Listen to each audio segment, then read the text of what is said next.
10वीं 12वीं के बच्चे दिन रात एक करके बोर्ड की तैयारी करते हैं, रात को नींद खराब करते हैं। लेकिन कोई 19 साल का लड़का अपने कमरे में आराम से बैठकर बिना किसी भारी भरकम सेटअप के सिर्फ अपने बेसिक लैपटॉप के जरिए आपके नंबर बदल दे तो सुनने में आपको डरावना लग सकता है, लेकिन ये सच्चाई है हमारे देश के सबसे बड़े एजुकेशन बोर्ड सीबीएसई की।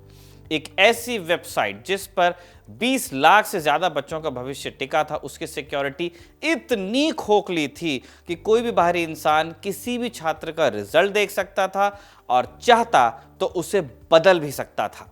यह सब हुआ कैसे? कैसे 19 साल के एक लड़के ने सीबीएसई के पूरे सिस्टम की धज्जियां उड़ाई? आखिर क्या थी वो तकनीकी गलतियां जिन्हें सिस्टम के बड़े बड़े और बड़े महंगे इंजीनियर नहीं पकड़ पाए, और क्यों 3 महीने पहले इस खतरे की चेतावनी के बाद भी सीबीएसई सोता रहा? इस पर हम बात करेंगे। नमस्ते, मैं हूं निखिल और आप देख रहे हैं खबरगांव। आज हम सीबीएसई की बात करेंगे, उसकी उस भयंकर डिजिटल लापरवाही की जिसने एजुकेशन सिस्टम और उसकी साइबर सिक्योरिटी की पोल खोल करके रख दी है। 19 साल के एक टेक एंथुजियास्ट हैं निसर्ग अधिकारी। इन्होंने 25 फरवरी 2026 को सीबीएसई के सिस्टम में कुछ बहुत ही गंभीर खामियां पकड़ी और एक जिम्मेदार नागरिक की तरह इसकी पूरी रिपोर्ट सर्टेन यानी Indian computer emergency response team को भेज दी, जिसे हम एथिकल हैकिंग कहते हैं, उसका शानदार उदाहरण। अब सवाल यह है कि ये खामियां सिस्टम के किस हिस्से में थी? दरअसल भारत सरकार के अधीन काम करने वाली सीबीएसई से देश भर में 28,000 से ज़्यादा और विदेश में कई सैकड़ों स्कूल हैं जो मान्यता प्राप्त हैं। हर साल 10वीं और 12वीं की बोर्ड परीक्षा में करोड़ों कॉपीज जांची जाती हैं।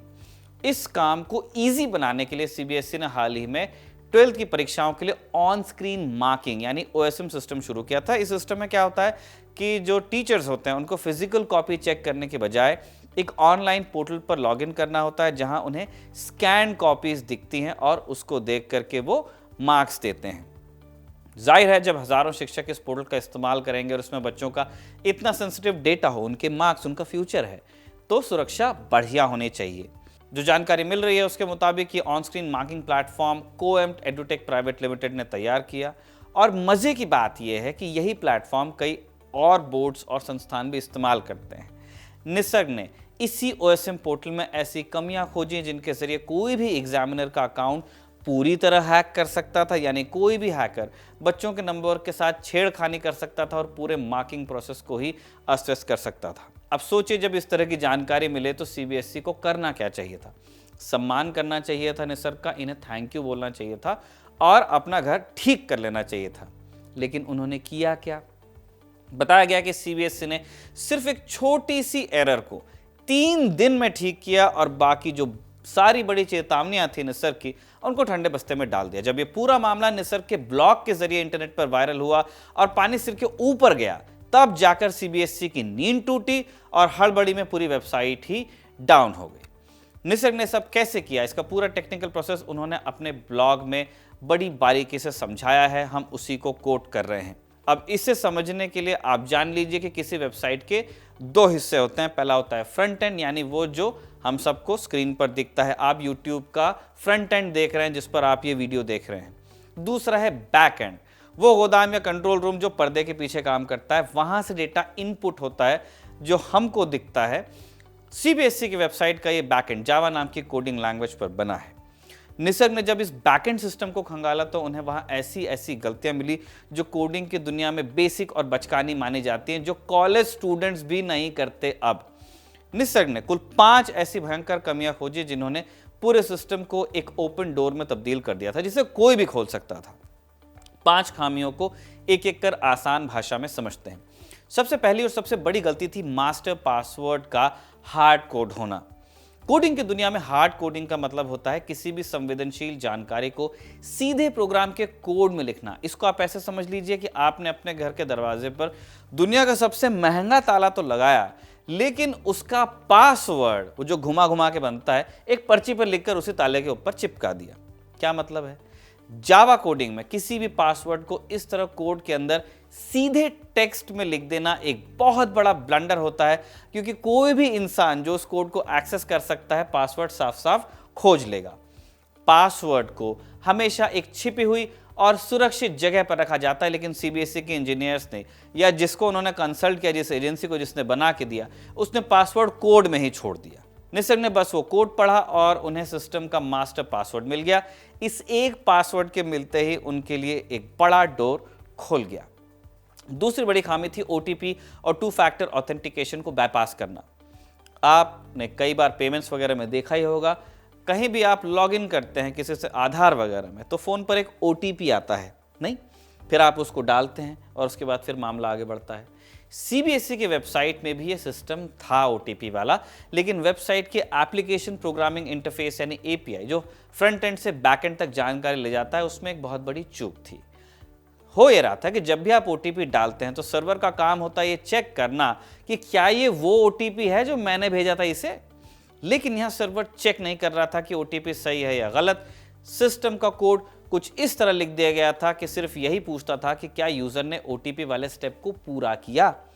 निसर्ग ने बैकएंड से एक छोटी सी ट्रिक लगाई और सर्वर को एक फेक कमांड भेजकर बता दिया कि यस, ओटीपी आ गया है। उसके बाद सर्वर ने बिना ओटीपी मैच किए अंदर उन्हें एक्सेस दिया। ये बिल्कुल वैसा ही है कि किसी होटल की पार्टी में सिक्योरिटी गार्ड आपसे पूछे कि क्या आप पास लेकर आए हैं, और आप बिना पास दिखाए कहते हैं कि हाँ मेरे जेब में पास है, और गार्ड बिना चेक किए आपको अंदर जाने दे। तीसरी बड़ी दिक्कत थी पासवर्ड रीसेट से जुड़ी। आमतौर पर आप जब कोई नया पासवर्ड बनाते हैं तो सिस्टम पहले आपसे पुराना पासवर्ड मांगता है ताकि वो ये कंफर्म कर सके कि अकाउंट आपका ही है। लेकिन सीबीएसई के सिस्टम में ऐसा कोई चेकिंग मैकेनिज्म नहीं था। आप सीधे कमांड भेजिए कि मुझे इस अकाउंट का पासवर्ड नया सेट करना है, और सिस्टम बिना पुराना पासवर्ड मांगे उसे बदलता था। इसके बाद आती है चौथी खामी, बिना टोकन के सिस्टम में घुसपैठ। जब आप किसी वेबसाइट में सही पासवर्ड डालकर लॉगिन करते हैं तो वेबसाइट आपको एक डिजिटल टोकन देती है। ये टोकन किसी कॉन्सर्ट के वीआईपी रिस्टबैंड की तरह होता है। आपने अगर अटेंड किया होगा तो एक वो बांध देते हैं कॉन्सर्ट वाले बैंड। जब तक आप साइट पर हैं तब तक आप वो टोकन दिखाते रहते हैं, साइट आपको डेटा देती है। अगर टोकन नहीं है तो आप बाहर, जैसा कॉन्सर्ट में भी होता है, अगर कलाई में नहीं होगा तो बाहर जाना पड़ेगा। निसर्ग ने पाया कि सीबीएसई की वेबसाइट के इंटरनल सिस्टम में इन टोकन्स की कोई चेकिंग नहीं हो रही थी। बिना किसी डिजिटल आईडी कार्ड या टोकन के कोई भी सीधे सिस्टम के सबसे सेंसिटिव हिस्सों में आराम से घुस सकता था और वहां से डेटा एक्सेस कर सकता था। पांचवी और सबसे खतरनाक खामी पर आते हैं, जिसे तकनीकी भाषा में IDOR यानी इनसिक्योर डायरेक्ट ऑब्जेक्ट रेफरेंस कहा जाता है। इसे समझिए। मान लीजिए आपका रोल नंबर या यूजर आईडी है 101। आपने वेबसाइट पर लॉगिन किया और अपने रिजल्ट देखने लगे। अब ऊपर जो वेब एड्रेस है, URL लिंक होता है, उसमें कहीं ना कहीं 101 आ रहा है। अब अगर आप उस 101 को मिटाकर 102 लिख दें तो एक अच्छी वेबसाइट, एक सिक्योर वेबसाइट का सर्वर तुरंत आपको बाहर फेंक देगा, क्योंकि वो चेक करेगा कि लॉगिन इसने 101 से किया था और 102 का डेटा मांग रहा है, इसको निकालो। लेकिन सीबीएसई की वेबसाइट पर ऑथराइजेशन का कोई चेक नहीं था। जैसे ही निसर्ग ने लिंक में एक नंबर बदला, सर्वर ने बिना कोई सवाल किए रोल नंबर 102 वाले छात्र का डैशबोर्ड खोलकर सामने रख दिया। ऐसा ही हुआ कि आप किसी होटल में कमरा नंबर 10 में रहते हैं, लेकिन रिसेप्शन पर जाते हैं कि भाई 11 नंबर की चाबी देना, और रिसेप्शनिस्ट बिना कुछ सोचे समझे, बिना कुछ पूछे आपको 11 की चाबी दे दे। इसी IDOR खामी की वजह से निसर्ग के पास अब वो एक्सेस था जिससे वो किसी भी यूजर की आईडी डालकर उसका रिजल्ट देख सकते थे और बदल भी सकते थे। ये पूरा मामला सिर्फ एक वेबसाइट की कोडिंग का नहीं है, ये हमारे पूरे ही एजुकेशन सिस्टम के डिजिटल ढांचे पर एक सवालिया निशान है। अगर आपने दूसरी कोई एग्जाम्स दी हैं या दूसरे सरकारी वेबसाइट से पाप का पाला पड़ा है, कैंटीन सर्विसेज डिपार्टमेंट की वेबसाइट से अगर आपका पाला पड़ा है, तो आप समझेंगे। निसर्ग ने अपने ब्लॉग में दावा किया है कि पहले भी उन्होंने सीबीएसई सिस्टम में खामी खोजकर रिपोर्ट की थी, लेकिन इतने सालों बाद, इतने बड़े बजट और सरकारी दावों के बावजूद सिक्योरिटी सिस्टम में कोई खास सुधार नहीं हुआ। सीबीएसई कम से कम 2 बच्चों के मामले में स्वीकार कर चुका है कि उनसे गलती हुई थी। पहला मामला तो वेदांत का था, जिसे शिकायत के बाद पहले पाकिस्तानी बताया गया। तो वेदांत, आप सोचिए, वो बच्चा अपने रिजल्ट ठीक करवाना चाह रहा है, उसे पहले खुद को हिंदुस्तानी साबित करना पड़ा। जब हंगामा ही खड़ा हो गया तब जाकर सीबीएसई ने माना कि फिजिक्स वाली जो उसकी कॉपी थी बदल गई थी। वेदांत के साथ ही एक संजना नाम की छात्रा हैं, उनके मामले में भी सीबीएसई ने माना कि उनकी केमिस्ट्री की कॉपी बदल गई थी। इतने सारे बच्चों ने क्वेरी भेजी थी कि सीबीएसई ने पहले तो विजिटर्स हटाए कि कितने आवेदन आए हैं, और फिर पोर्टल ही क्रैश कर गया, बाद में हटा दिया गया। जरा सोचिए, अगर ये खामियां निसर्ग जैसे किसी एथिकल हैकर और जिम्मेदार लड़के की बजाय किसी शातिर साइबर क्रिमिनल या हैकर के हाथ लग जाती, क्रैकर्स जो होते हैं, क्या होता?